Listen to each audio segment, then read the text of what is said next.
Welcome back to the South Stands, a Buckeye football podcast by Ohio State fans, for Ohio State fans.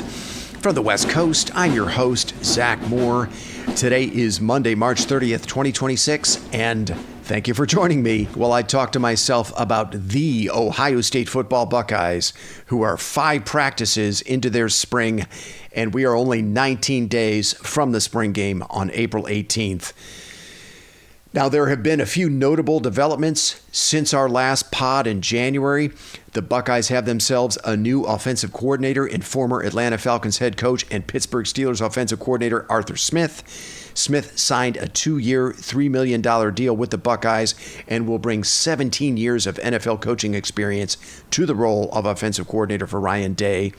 Smith has a reputation as a run game specialist, and no doubt a big part of his job this season will be to elevate an Ohio State rushing attack that finished 72nd in rushing offense last season.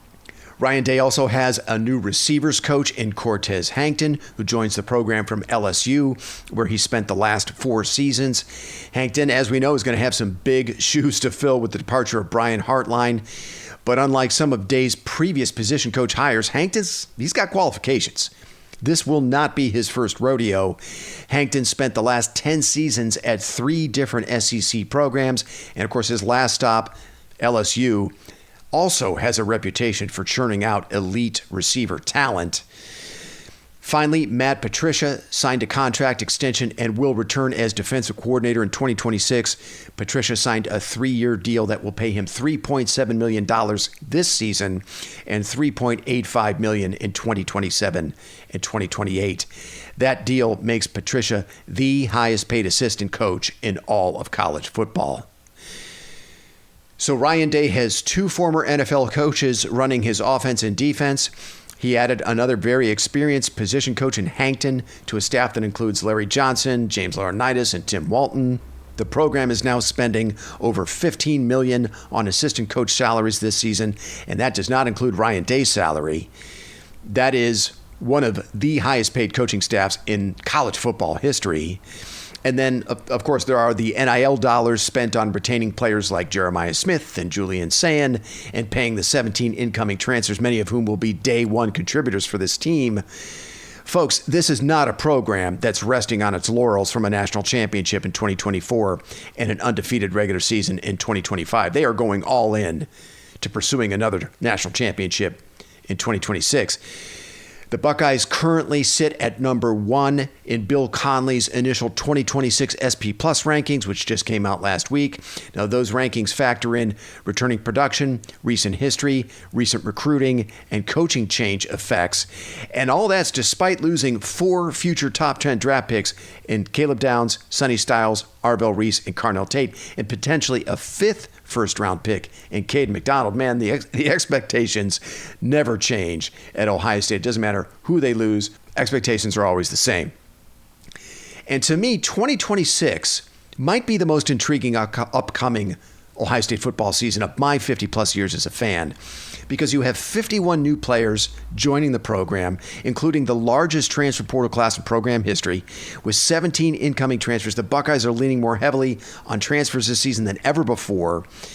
But at the same time, there's stability, because Ohio State returns the country's best player in Jeremiah Smith. They return a quarterback in Julian Sayin, who led the country in completion percentage last year. And they also have a deep and experienced offensive line coming back, and a 1,000-yard rusher in Bo Jackson. And to add to the intrigue, the Buckeyes have a murderer's row of opponents on the 2026 schedule. Using Connolly's SP Plus rankings, the Buckeyes will face 3 top 10 opponents this season in number 2 Oregon, number 5 Indiana, and number 6 Texas, and 3 others in the top 25, including number 13 USC, number 14 Michigan, and number 22 Iowa. And 4 of those 6 games, folks, will be on the road. So a very tough schedule, maybe the toughest regular season schedule Ohio State has played in my 50-plus years as a fan. So tons of intrigue in this team, and as spring practices resume this week, I have 3 burning questions about the 2026 Buckeyes that I want to explore on this podcast today. Now, I'm hoping we'll start to see some answers emerge over these next couple of weeks and in the spring game, though I reckon they won't be answered fully until we get through fall camp. So here we go. Question number 1. who will emerge as the three starters alongside Kenyatta Jackson on the defensive line? Now, I think we can say with reasonable certainty Edric Houston will start at the 3-tech. Now, I know Houston did not have the sophomore season we had all anticipated, largely due to injury. But if we weigh the recruiting pedigree, the physical tools, and a strong finish to the 2025 season, I think it's a very good bet Houston will start at the 3-tech this season. So that's two starters with Jackson and Houston. Now, defensive tackle Will Smith Jr. and defensive end Bo Atkinson are the only other returning defensive linemen that played over 200 snaps a year ago. In 224 snaps, Smith Jr. finished 2025 with 20 tackles and an overall PFF grade of 72.6 and a grade of 74.8 against the run. Look, those are pretty good numbers for a reserve interior defensive lineman. I think Smith will definitely be a part of the 2 deep. He's going to have a big role for this defensive line, but I'm not sure he'll be a starter. Now, Atkinson was less impactful last season. In 214 snaps, he finished 2025 with 16 pressures, 11 tackles, and 2.5 tackles for loss. That included 1 sack. Atkinson finished last season with an overall PFF grade of 51.9 and a pass rush grade of 54.7. Not so good. Now, coming off a 2024 season at North Carolina in which he led the Tar Heels in sacks with 7.5, I had much higher expectations for Atkinson, quite frankly, than a 51.9 overall grade and a 54.7 pass rush grade. Hopefully Atkinson can level up this season. Now, sophomore Zion Grady is another player to watch here, and I think he might be the more promising defensive end prospect if you compare him to Atkinson. Now, it's a small sample size, but in 104 snaps as a freshman last season, Grady's PFF grades were outstanding. 74.9 overall, 75.8 against the run, 82.2 in tackling, and 61.9 in pass rush. And at 6'4", 258 pounds, Grady, I think he's much more the prototypical defensive end for Ohio State. He was a fringe top 100 player in the 2025 class out of Enterprise, Alabama. I think there's likely a bigger role for Grady this season. I'm not sure he'll be ready to start, but I think he's definitely in play as a starter. So that brings us to the 3 incoming transfers on the defensive line. That's defensive tackle John Walker out of Central Florida and the 2 Bama transfers, defensive tackle James Smith and edge Quay Russaw. It's a decent bet that the other 2 starters could come from this group, and I'm highly intrigued by Smith and Russaw for obvious reasons. They played together at Carver High School in Montgomery, Alabama. They were a part of Nick Saban's final recruiting class in 2023, but both have yet to live up to their billings as top 100 players. Smith finished 2025 with an overall grade of 55.8, which was down significantly from his overall grade in 2024, which was 68.6. But in 800 career snaps, Smith has 50 tackles. In his last 2 seasons at Alabama, Smith had 10 tackles for loss, 3.5 sacks, and 22 quarterback pressures. That's pretty good production for an interior defensive lineman. Now, his PFF grades leave a little something to be desired, but Smith has some playmaking ability that I think could really help this defense in 2026. And if there's a coach that can bring the best out of Smith, I think it's got to be Larry Johnson. Now, the early reports out of spring practices are that Smith has been repping at nose tackle. They also say he has a nasty disposition. There's been a fair amount of buzz around Smith, and it seems like there is some real untapped potential in Smith that for whatever reason, maybe it was the coaching and scheme change from Saban to Kalen DeBoer, for whatever reason, Bama just wasn't able to take advantage of that untapped potential. But maybe Larry Johnson can bring that out of Smith. Now, I think you could say many of the same things about edge Quay Russaw, Smith's high school and Bama teammate. Only in Russaw's case, a foot injury last year really stunted his growth. After a very promising redshirt freshman season in 2024, Russaw only played 215 snaps last season because of that injury. But in 2024, Russaw finished with 13 quarterback pressures, 36 tackles, 3.5 tackles for loss, 2 picks, and a forced fumble in 403 snaps. He finished that season with an overall PFF grade of 71.8, a rush defense grade of 78, and a pass rush grade of 58.3. Not too shabby. Finally, there's defensive tackle John Walker, the Central Florida transfer. Now, at 6'4", 324 pounds, it would seem Walker is a likely candidate for nose tackle, even though he spent most of his career at the 3-tech. Walker had an Ohio State offer coming out of high school in 2023. He was a top 100 player, according to 24/7 Sports, out of Kissimmee, Florida. But he chose to stay close to home and play for the Knights. Walker has 884 career snaps. 389 of those came his freshman season in 2023.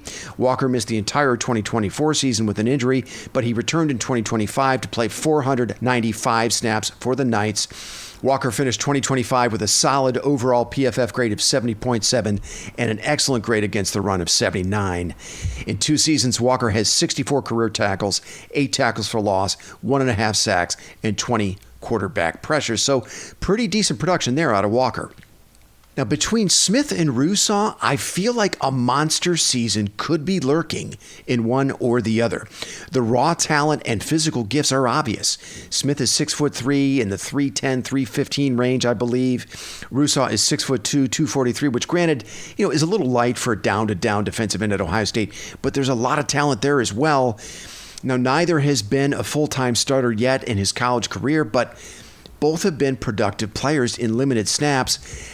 I think under Larry Johnson's tutelage, we could get something special from Smith and or Rousseau in 2026. And in Walker, I think Johnson has a solid, versatile veteran who can play either defensive tackle spot. I feel really good about the depth of talent on the interior of the defensive line with Edric Houston, Will Smith Jr., James Smith, and John Walker. You might even be able to call them co-starters, who Larry Johnson can mix and match all season long. Now, the area of concern for Johnson, though, I think it might even be the only real concern for the entire defense, is defensive end. In year 4, Kenyatta Jackson is going to have to elevate his game to new heights for this defense to get anywhere close to the same level of pass rush as the last few seasons.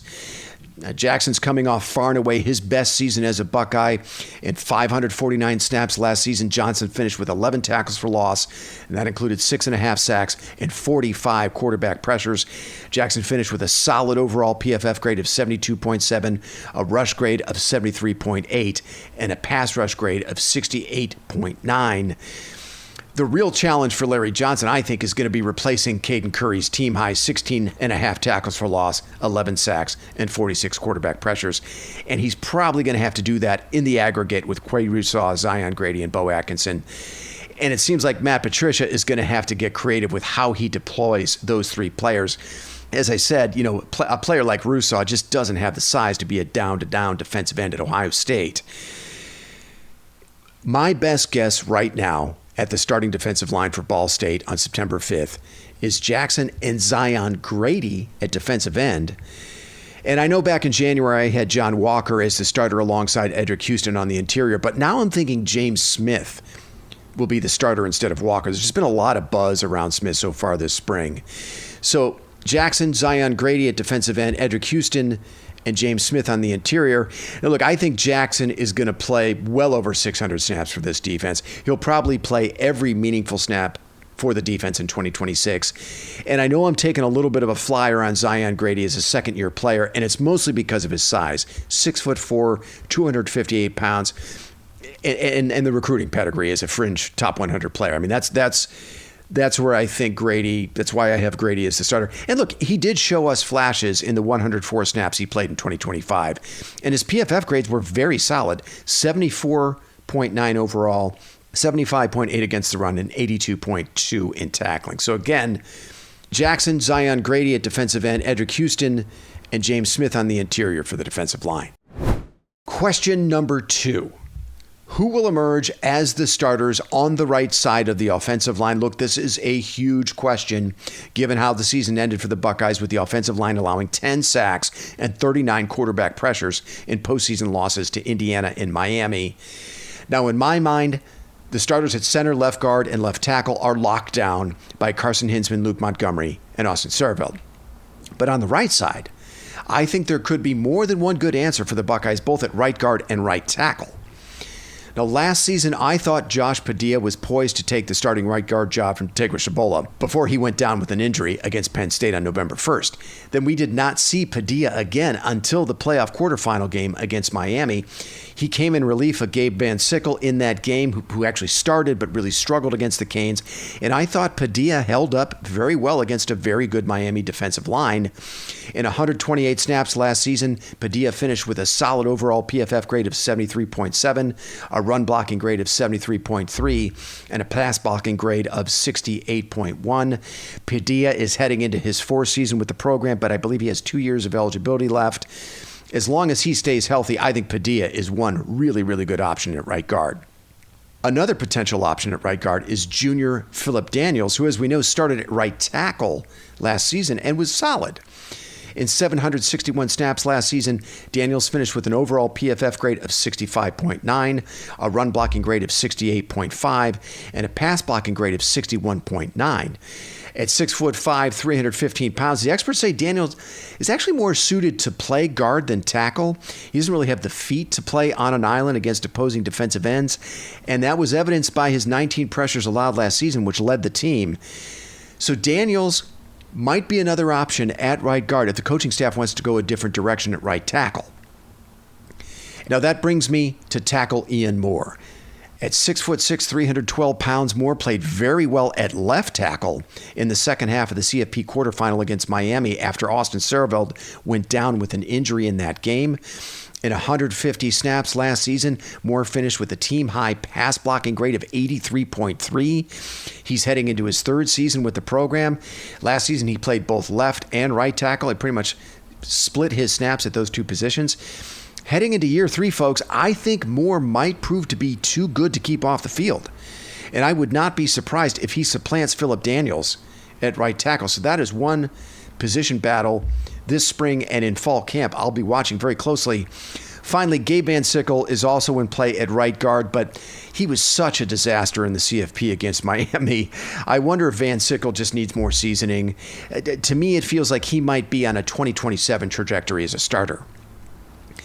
So I'm going to be very interested to see how things play out at these positions, both in the spring and in fall camp. If I had to put money on it, I'd bet your starting right guard and right tackle will come from the trio of Padilla, Daniels, and Moore. Question number 3. Which receiver will emerge as the Robin to Jeremiah Smith's Batman? As Ohio State fans, look, we're very accustomed to a dynamic duo at wide receiver, whether it's, Chris Olave and Garrett Wilson, or Marvin Harrison Jr. and Emeka Egbuka, or Egbuka and Jeremiah Smith. Hell, in 2021, it was a dynamic trio of Olave, Wilson, and Jackson Smith and Jigba. Now, Jeremiah Smith is, of course, the clear alpha of the receiver room this season, but for the first time in, 6 or 7 years, wide receiver 2 is not obvious. We don't really know yet who that person is. Now, I think we have enough evidence at this stage to tell us that Brandon Inniss, heading into his senior season, isn't nearly the caliber of receiver at the slot that his predecessors, Emeka Egbuka and Jackson Smith and Jigba, were. And look, that's no shade toward Inniss.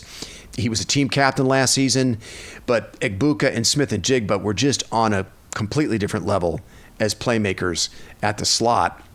In 671 career snaps, Inniss has 51 career receptions for 505 receiving yards and 5 career touchdown catches. Look, Inniss has had some nice moments in his career. The touchdown catch just before halftime on the road against Michigan last year. He had a big touchdown catch on the road at Penn State in 2024.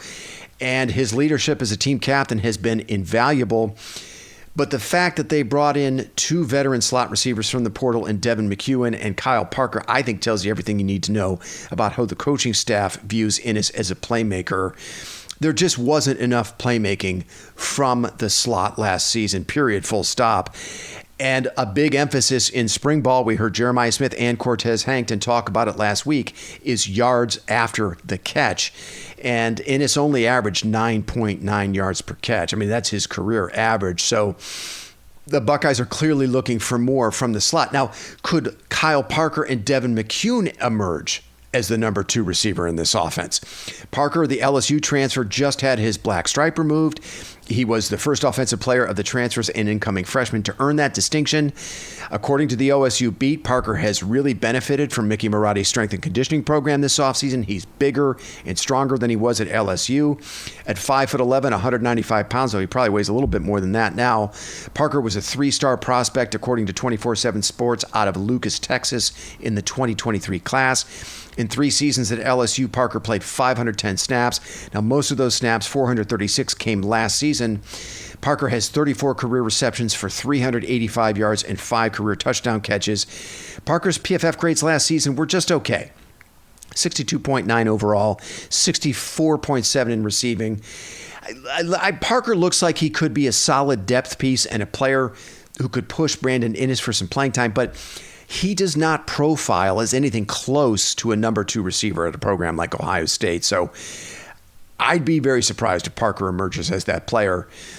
Now, between the two, Devin McCune's profile is much closer to what we've come to expect from a number 2 receiver at Ohio State. But the big question for McCune, the UTSA transfer, is can he adjust to the huge step up in competition from the American Athletic Conference? I mean, look, the Big Ten is a completely different level. At 6 feet, 195 pounds, McCune led the Roadrunners in receptions with 65, receiving yards with 726, and touchdown catches with 8 last season. He was also their second highest graded offensive player, according to PFF, with an overall grade of 77.7. In 1,364 career snaps, McCune has 152 catches for 1,696 yards at 11.2 yards per reception and 16 touchdown catches. Look, if he can handle the step up in competition, I think McCune can be a very productive receiver for this offense. He could play a big role for the Buckeyes in 2026. But on a down-to-down basis, I'm not sure he profiles as a number 2 receiver for Ohio State either. Look, the most obvious choice to replace Carnell Tate as the number 2 receiver in the 2026 offense is freshman Chris Henry Jr. This is the elephant in the room, I think. Now, we've been told by the Ohio State beat to slow our roll on Henry Jr., to not put Jeremiah Smith-level expectations on him. I've heard that we should expect something closer to Marvin Harrison Jr.'s freshman season from Henry Jr., but, given Henry Jr.'s size, 6'5", 200 pounds, his talent and pedigree, who, like Harrison, is also the son of an accomplished NFL receiver, is wide receiver 2 an unreasonable expectation for Henry Jr.? I'm not sure that it is. And look, for most freshmen, yes, it would be, but Henry Jr. is not your typical freshman. Maybe it won't happen right away. He might need 5 or 6 games to emerge as wide receiver 2. But I'm expecting it to happen for Henry Jr. this season. Let's not overthink this, Buckeye fans. Chris Henry Jr. has the size and the talent to do it. And unlike Marvin Harrison Jr., there's a much clearer path to playing time for Henry Jr. this season. Harrison Jr. had to wait his turn as a freshman behind Chris Olave and Garrett Wilson back in 2021. Henry Jr. does not have that problem. And of course, there's also the forcing function of the transfer portal at play here, folks. The coaching staff does not want a repeat of what just happened with Quincy Porter, who, left the program for Notre Dame after just 1 season. I think as long as he's willing to put in the work, Henry Jr. is going to play a lot this season for this offense. And I think he will eventually emerge as wide receiver 2 for this offense. And look, if we're taking bets on which of the incoming freshmen will have the biggest impact for the 2026 Buckeyes, Henry Jr. is my pick for that as well. I know there's been a lot of buzz around running back legend Bay, and I'll be very curious to see what he does this spring with Bo Jackson and Isaiah West sitting out as they both recover from off-season shoulder surgeries. But give me Chris Henry Jr. all day. I think he's going to have a huge impact for the offense in 2026. Okay, that's going to do it for me. Short and sweet. Look for another pod from me probably on Sunday, April 19th to recap the spring game. Until then, thanks so much for listening, and go Bucks.